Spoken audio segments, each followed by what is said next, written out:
आज pastor Joseph Prince के साथ मैं कुछ साझा करूंगा जिसे प्रभु ने मेरे मन में डाला हुआ है और इसे समझने और इस पर ध्यान ना देने की वजह से आज ये एक चेतावनी की तरह है। जैसा आप देख सकते हैं कि प्रभु हमारी परवाह करते हैं और हमसे प्रेम करते हैं और वो चाहते हैं कि हम उनके साथ रहें और वो जो भी कर रहे हैं उसके साथ प्रवाहित हों।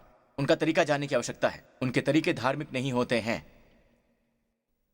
मिसाल के लिए ज्यादा से ज्यादा भली बातें करना और ज्यादा से ज्यादा गरीबों को देना, ये धार्मिक काम है। गरीबों को देना अच्छी बातें हैं ये, पर अगर आप गरीबों को दे रहे हैं, आप सोचते हैं कि परमेश्वर आपकी प्रार्थना सुनेंगे, आपको आशीष देंगे, फिर आप इसे धार्मिकता पाने के लिए कह रहे हैं, जो कि नए नियम के सुसमाचार के बिल्कुल विपरीत है। उसके बिल्कुल ही विपरीत है। यीशु मसीह के सुसमाचार में लिखा है कि आप कुछ भी नहीं कर सकते हैं, या ये सब यीशु मसीह पर आधारित है। वो आपकी धार्मिकता है। आप विश्वास से धर्मी ठहराए गए हैं।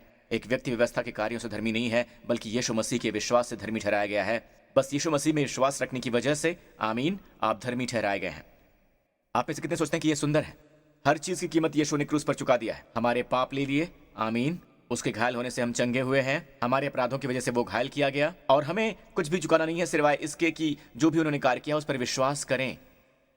तो जब लोग कहते हैं मैं धार्मिक होना चाहता हूं, सावधान हो जाइए, क्योंकि वो कहते हैं कि मैं परमेश्वर के करीब होना चाहता हूं। पर क्या तुम्हारे पास जानकारी है? क्या तुम्हारे पास वो ज्ञान है जो सटीक है, जो स्वर्ग के अनुरूप है, जो तुम्हारे लिए परमेश्वर के पास है? आमीन। और एक बात है जिसकी आपको रक्षा करने की आवश्यकता है। तो इसी समय अपनी बाइबल पलटिए, नीति वचन 4:20। ध्यान दीजिए, मेरे पुत्र मेरे वचन ध्यान धर के सुन और अपना कान मेरी बातों पर लगा, इन्हें अपनी आंखों की ओट ना होने दे। क्या ये दिलचस्प है? परमेश्वर कहते हैं इनको अपनी आंखों की ओट ना होने दे। क्या इसका अर्थ है कि हर दिन आप परमेश्वर के वचन को ऐसे ही लेते हैं? बिल्लियों को कुचलते हुए लैंप पोस्ट से टकराते रहेंगे? आमीन, बेशक नहीं। तो इनको अपनी आंखों की ओट ना होने दे से क्या मतलब है? आपका विजन। आमीन। अब आप कहते हैं कि ऐसा करने का नतीजा क्या हुआ पास्टर प्रिंस? पढ़ते रहिए। इसका मतलब है उन्हें अपने दिल में रखे रहिए। इसी तरह से बातें आपके मन में प्रवेश करती हैं। यह हमेशा आपकी आंखों से और आपके कानों से होता है। तो परमेश्वर ने आप सबके लिए मुझे ये वचन दिया है कि अपने मन की रक्षा करो, क्योंकि अगला वचन कहता है परिणाम की ओर देखिए। अगर आप परमेश्वर के वचन को स्वीकारते हैं, अगर आप उनके वचन पर ध्यान देते हैं, तो आप अपने कानों को परमेश्वर की बातों पर लगाते हैं और अपने आप अपनी आंखों के द्वार को परमेश्वर के वचन के लिए खोलते हैं, न कि किसी मानवीय वचन के लिए जो भय और निराशा लाते हैं। और आप ऐसा करते हैं तो परिणाम ये होता है कि ये आपके हृदय में उतर जाएगा, केवल तभी क्योंकि जिनको वो प्राप्त होती हैं वो उनके जीवित रहने का और उनके चंगे रहने का, कितना चंगे रहने का, उनके सारे शरीर के चंगे रहने का कारण बनती है। कमाल की प्रतिज्ञा है ये। पर मन का क्या है? ये बहुत बड़ा सवाल है, क्योंकि अगले वचन में लिखा है अपने मन की रक्षा करो। क्या मैंने सही कहा? इसमें क्या लिखा है? अपने मन की रक्षा करो। क्या आप समझ रहे हैं? चलिए एक साथ पढ़ते हैं। सबसे अधिक अपने मन की रक्षा कर। अब ये न्यू किंग जेम्स है, क्योंकि मैंने अपने ओल्ड किंग जेम्स से अध्ययन किया। इसमें लिखा है कि सबसे अधिक अपने मन की रक्षा कर, क्योंकि जीवन का मूल स्रोत वही है। क्या आप इसे देख सकते हैं? क्या आप देख सकते हैं? यीशु कहते हैं कि अगर आप मन की रक्षा करते हैं, तुम्हारा मन बिल्कुल व्याकुल ना हो, उसे व्याकुल मत होने दो। वो नहीं कहते हैं कि अपने परिवार की रक्षा करो, अपने रुपए पैसे की रक्षा करो, अपने स्वास्थ्य की रक्षा करो, अपनी आमदनी की रक्षा करो। वो बस कहते हैं कि अगर तुम अपने मन की रक्षा करते हो तो मैं तुम्हें वो सब कुछ दूंगा जो कि बाहर है। तुम्हारी भूमिका सिर्फ इतनी है कि तुम अपने मन को व्याकुल मत होने दो। एक बुरी खबर सुनते ही अपने मन में इस वचन का उद्धरण करो कि अपने मन को व्याकुल मत होने दो, अपने मन की रक्षा करो, अपने मन की रक्षा करो। आमीन। तो प्रभु कहते हैं कि अपने लोगों से कहो कि अपने मन की रक्षा करें। तो मन की विशेषता क्या है? कैसे पहचानूं कि ये मेरे मन का हिस्सा है? चलिए बाइबल में पढ़ते हैं। चलते हैं उत्पत्ति अध्याय 6 के बिल्कुल शुरुआत में, जो यहाँ है हमारे पास। और यहोवा ने देखा कि मनुष्यों की बुराई पृथ्वी पर बढ़ गई है और उनके मन के विचार में जो कुछ उत्पन्न होता है सो निरंतर बुरा ही होता है। उनके मन के विचार में जो कुछ उत्पन्न होता है सो निरंतर ही बुरा होता है। और यही वजह है कि परमेश्वर लेकर आए बाढ़ को। आप देखते हैं कि यहोवा ने देखा कि मनुष्यों की बुराई पृथ्वी पर बढ़ गई है और उनके मन के विचार में जो कुछ उत्पन्न होता है। बस ये क्यों नहीं कहा कि उनके मन में बुराई का विचार जो उत्पन्न होगा पर्याप्त होगा, अल्पकालीन होगा, कम वक्त के लिए। इसमें लिखा है कि उनके मन के विचार में जो कुछ उत्पन्न होता है, और शब्द, और इस शब्द को याद रखिए, इसमें अपनी आत्मा को डाल दीजिए। आमीन। यहां बेशक ये इब्री में है क्योंकि ये पुराने नियम में है। शब्द विचार है शब्द येसेर। कहिए येसेर। इसे याद रखना बहुत आसान है। आप अक्सर कहते होंगे yes sir, right? Yes sir, yes sir, right? Yes sir. अब यस सर इब्री में है एक संज्ञा। ये इब्री में एक संज्ञा है। केवल परमेश्वर मन को देख सकते हैं और वो देखते हैं कि मन में विचार गंदा था और परमेश्वर जानते थे कि ये कुछ समय की बात है, ये बाहर दिखाई देगा। वो पहले ही ऐसा आचरण कर रहे थे। इसमें लिखा हुआ है कि इसे देखकर प्रभु को पश्चाताप हुआ, इसने प्रभु को दुखी किया। मनुष्य को बुरा देखकर प्रभु को दुख हुआ। दुष्टता और भ्रष्टता पूरी धरती पर फैली हुई थी। सब तरफ सिर्फ बुराई ही बुराई थी और परमेश्वर ने केवल नूह और उसके परिवार को खरा पाया, सिर्फ उसके परिवार को। पर यह शुरू कहां से हुई? मन के विचार से, और परमेश्वर ने पहले उसे देख लिया था। क्या आप सुन रहे हैं दोस्तों? और शब्द क्या है? विचार, यानी ये सैर। अब आगे चलकर नूह के प्रलय के बाद, ऑलराइट, परमेश्वर ने नूह और उसके परिवार को बचाया। इसे देखिए, फिर से यह सैर का इस्तेमाल हुआ है। जब नूह ने बाढ़ के बाद जहाज बनाई, और पहली बार बाइबल में लिखा है इस तरह के भाव का इस्तेमाल हुआ है। परमेश्वर कहते हैं कि मुझे सुखदाई सुगंध आ रही है। चलिए वचन की ओर देखते हैं। यहोवा ने सुगंधदायक सुगंध पाई। क्यों? ये उन्हें यीशु की याद दिलाता है। ये बलि उन्हें अपने पुत्र की याद दिलाती है। हर बार जब आप परमेश्वर को उनके पुत्र की याद दिलाते हैं तो यही भक्ति है। और यहोवा ने सुखदायक सुगंध पाकर सोचा कि मनुष्य के कारण मैं फिर कभी भूमि को शाप न दूंगा, कभी भी नहीं। यद्यपि मनुष्य के मन में बचपन से ही जो कुछ उत्पन्न होता है, यानी येसेर, सो बुरा ही होता है, तो भी जैसा मैंने सब जीवों को अब मारा है वैसा उनको फिर कभी न मारूंगा। यद्यपि मनुष्य के मन के विचार में जो कुछ भी उत्पन्न होता है वो निरंतर बुरा ही होता है। और ये शब्द है येसेर। गौर करें, परमेश्वर कह रहे थे कि मनुष्य का मन बहुत बुरा है। हम समझते हैं, हम इसे समझ सकते हैं, हम समझ सकते हैं, पर परमेश्वर ने जानबूझकर मनुष्य के मन में विचार यानी येसेर डाला। पता है, आप कहते हैं पास्टर प्रिंस उसके बारे में बात क्यों करें? याद है इफिसियो 1 की वो प्रार्थना जिसकी प्रार्थना करने के लिए मैंने आप सबसे कहा था। पौलुस कहता है कि हमारे प्रभु यीशु मसीह का परमेश्वर जो महिमा का पिता है तुम्हें अपनी पहचान में ज्ञान और प्रकाश का आत्मा दे, ताकि तुम जान सको कि ज्ञान और प्रकाश का आत्मा कैसे काम करता है। मैं यूं कहूंगा, मैं प्रार्थना करता हूं कि आपके मन की आंखें, आपके मन की आंखें हैं, आपके मन के पास आंखें हैं। आपके मन की आंखें किसकी बात करती हैं? विजन की, विचारों की। तो हमने यहां कुछ देखा है। जब आप कहते हैं कि अपने मन की रक्षा करो, अपने विचारों की रक्षा करो, और इसलिए जब यीशु ऐसा कहते हैं कि जो कोई भी स्त्री को वासना की दृष्टि से देखता है वो पहले ही उसके साथ विचार कर चुका है, ये पहले ही किया जा चुका है। कल्पना करना भी एक क्रिया है। पर आपको क्या लगता है कि वो बंदा क्या सोच रहा है? वो बंदा शब्दों को सोच रहा है कि मैं इस औरत के साथ विचार कर रहा हूं। नहीं, ये तो बस कल्पना है। और यीशु के लिए कल्पना करना कर्म है। पर देखिए, विचार वहां है। आपको पता है ये कुछ इस तरह का है जो सच नहीं है। आपको पता है ये बस मेरे मन में है और बस सोचता हूं। आपको पता है, पर परमेश्वर के लिए सोचना सृजन करना है। मैं आपके लिए सिद्ध करना चाहूंगा। मैंने आपसे कहा येसेर, राइट? विचार के लिए शब्द है येसेर। सोचिए, सबसे पहले कहां दिखाई दिया? ये विचार के रूप में प्रकट नहीं हुआ है। वही इब्री शब्द, वही स्पेलिंग। मैं आपको शब्द येसेर की संज्ञा दिखा रहा हूं। आप क्रिया देखना चाहते हैं, परमेश्वर ने इसका इस्तेमाल क्रिया के रूप में कब किया? येसेर, वही स्पेलिंग येसेर। आपको पता है ये कहां दिखाई दिया? उत्पत्ति 2:7 में यहोवा परमेश्वर ने आदम को भूमि की मिट्टी से रचा और उसके नथनों में जीवन का श्वास फूंक दिया और आदम जीविता प्राणी बन गया। इसका कौन सा हिस्सा येसेर है? परमेश्वर ने आदम को रचा और उसके नथनों में जीवन का श्वास फूंक दिया। कौन सा भाग येसेर है? येसेर रचना,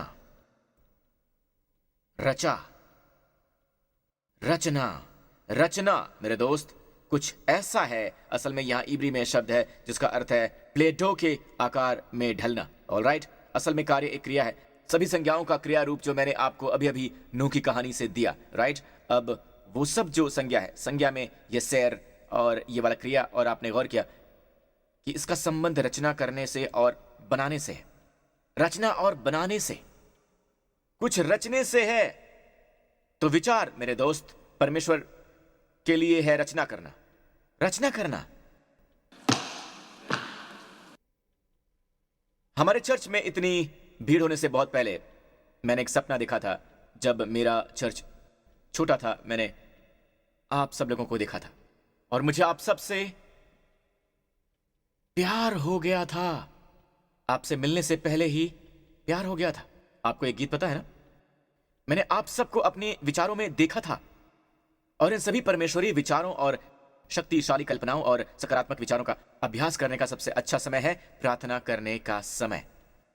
तो इस तरह की सबसे अच्छी रोमांचक प्रार्थनाओं में से एक, आप इसकी प्रार्थना करें और देखें कि पवित्र आत्मा आपके लिए क्या लाता है। और आप प्रार्थना करें जब आप छत पर टहल रहे हैं, कहीं किसी पार्क में टहल रहे हैं, या आप जो कुछ भी कह लें, आप जुबानों में प्रार्थना कीजिए। इसी तरह से पवित्र आत्मा बात करता है, और इसलिए बाइबल में लिखा है कि अंतिम दिनों में ऐसा होगा, मैं अपना आत्मा सभी मनुष्यों पर डालूंगा और तुम्हारे जवान दर्शन देखेंगे और तुम्हारे पुरानिए भी स्वप्न देखेंगे। स्वप्न क्या है? स्वप्न दर्शन है। वो दर्शन है जब आप सो रहे होते हैं, आपकी शारीरिक आंखें बंद होती हैं। दर्शन तब होते हैं जब आपकी शारीरिक आंखें खुली होती हैं।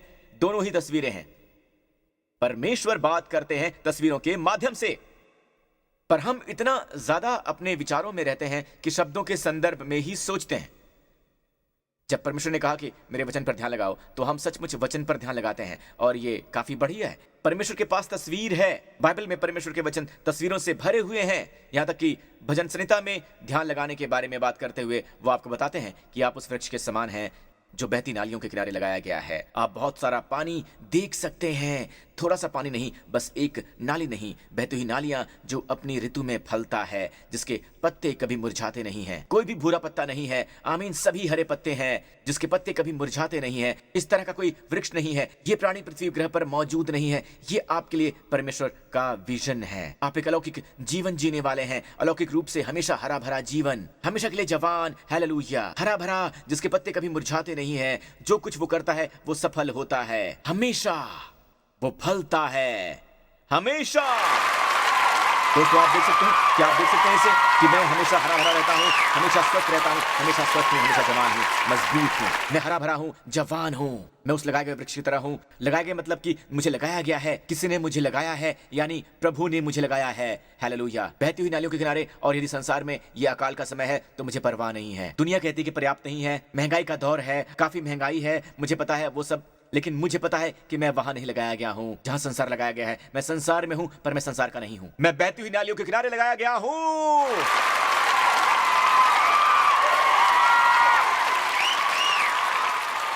और जो भी हो, मुझे वो पसंद है।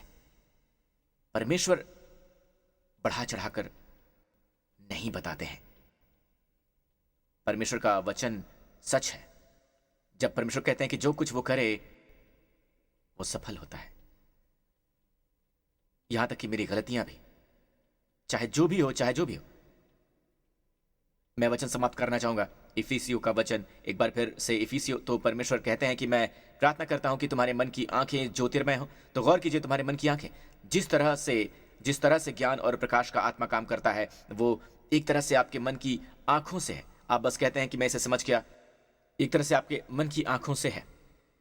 और जब भी आप लोगों से बात करते हैं, और जब तक वो आपको समझते हैं, वो कुछ है जिसे वो देखते नहीं है, वो समझते हैं। वो कहते हैं कि मैं समझ गया, मैं समझ गया, है ना? इसका मतलब ये नहीं कि वो शारीरिक रूप से देखते हैं, वो इसे आंतरिक रूप से देखते हैं। राइट? इसी तरह से ज्ञान का आत्मा काम करता है। मुझे ये सब पता है। पास्टर प्रिंस, आपको कैसे पता? मुझे बस ये पता है। क्या आप मुझे सिखा सकते हैं? ये एक समस्या है। मुझे उस तरह से प्रार्थना करनी होगी जिस तरह से पौलुस ने की थी, और फिर पौलुस को इसके लिए प्रार्थना करनी पड़ी, और सुलेमान को बुद्धिमत्ता के लिए प्रार्थना करनी पड़ती है। क्या आपको नहीं करनी पड़ेगी? पर जिस तरह से ये काम करती है, आपको जानने की आवश्यकता है कि ये कैसे काम करती है, मन की आंखों के ज्योतिर्मय होने से। एक और बात जिसे मैं साझा करना चाहूंगा वो ये है कि जब आप लोगों के लिए प्रार्थना करते हैं, उनके लिए आप प्रार्थना करते हैं, जैसे कि मैंने अभी कहा, अपने एकांत कमरे में या कहीं भी हो, आप चारों ओर टहलते हैं, कहते हैं धन्यवाद प्रभु यीशु, मैं आपका धन्यवाद करता हूं पिता परमेश्वर। आप प्रार्थना करते हैं अपनी पत्नी के स्वास्थ्य के लिए जो अच्छा महसूस नहीं कर रही है, हम उसके लिए प्रार्थना करते हैं यीशु के नाम पर। आपका धन्यवाद प्रभु। प्रभु हमारे सामने भय लाना शुरू करते हैं। कभी कभी आपसे देख भी सकते हैं, पवित्र आत्मा दिखाता है कि वो एक बच्ची थी, एक भय आ गया, और आप कहते हैं कि यीशु के नाम पर मैं उस भय को बांधता हूं, यीशु के नाम पर, और आप उस भय से मुक्त हो जाते हैं। और आप फिर से प्रार्थना करते रहते हैं, और जो चित्र सामने आते हैं उनके प्रति सजग हो जाते हैं।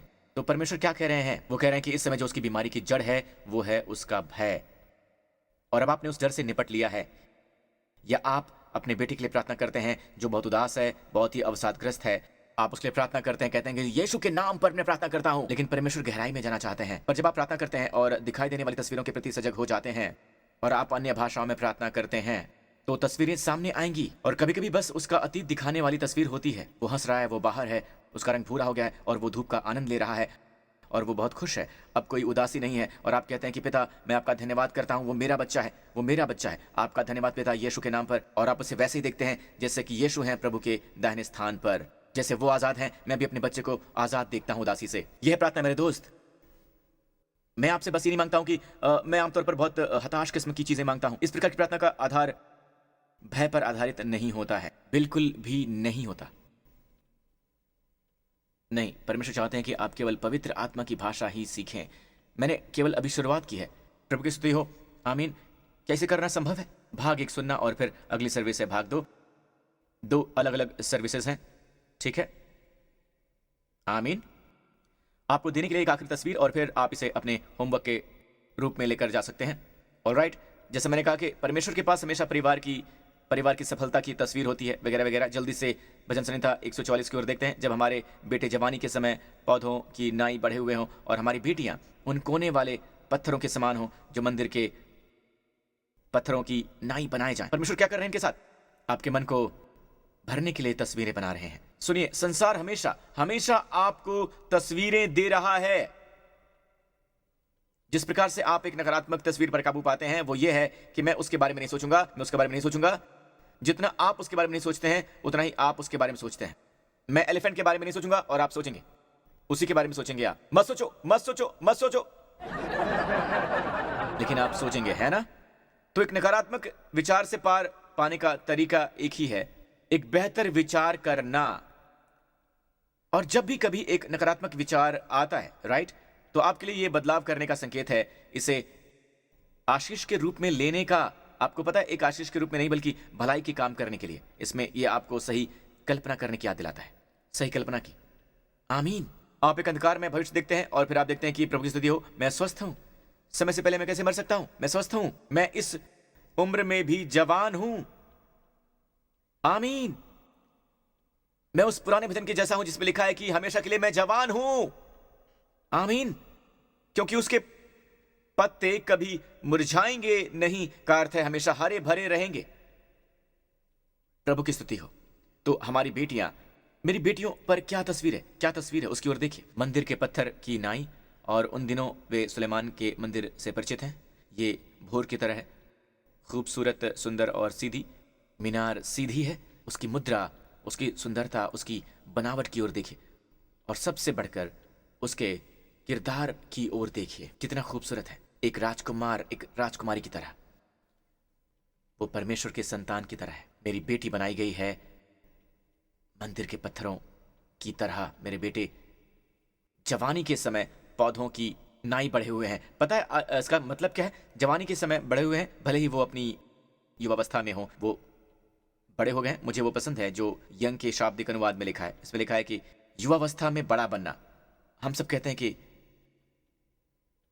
बाल सफेद हो जाने पर आप बड़ा बन जाते हैं, और मेरे ख्याल से जब तक आपके बाल सफेद हों आपको बड़ा हो जाना चाहिए, ठीक है? आपको बुद्धिमान हो जाना चाहिए। ये कहलाता है स्कूल ऑफ हार्ड नॉक्स। पर ये सच नहीं है। वो भी बड़े बूढ़े लोग हैं जो बहुत चिड़चिड़े हैं, आपको पता है, वो बहुत तनावपूर्ण हैं और उनके मन बहुत ही व्याकुल हैं, ओके? और हमारे जवान लोगों को यकीन है कि आपके बच्चे वो अपनी जवानी में बढ़े हुए होंगे, अपनी जवानी में पहले से ही परिपक्व होंगे, अपनी जवानी में वो बढ़े हुए होंगे। यहां पर है आपके परिवार की एक तस्वीर, नीचे आ जाइए। जब हमारे खत्ते भरे रहें और उनमें भांति भांति का अन्न धरा जाए, और हमारी भेड़ बकरियां हमारे मैदानों में हजारों हजार बच्चे जने। आपने देखा? ऑलराइट, उसका मतलब क्या है? समृद्धि? मुझे नहीं पता कि इसका और क्या वर्णन किया जाए। पास्टर प्रिंस, अभी आपने समृद्धि का, इसका क्या मतलब है? मैंने कहा कि प्रॉस्पेरिटी, समृद्धि। जी हां, समृद्धि, जिंदगी में समृद्धि आना।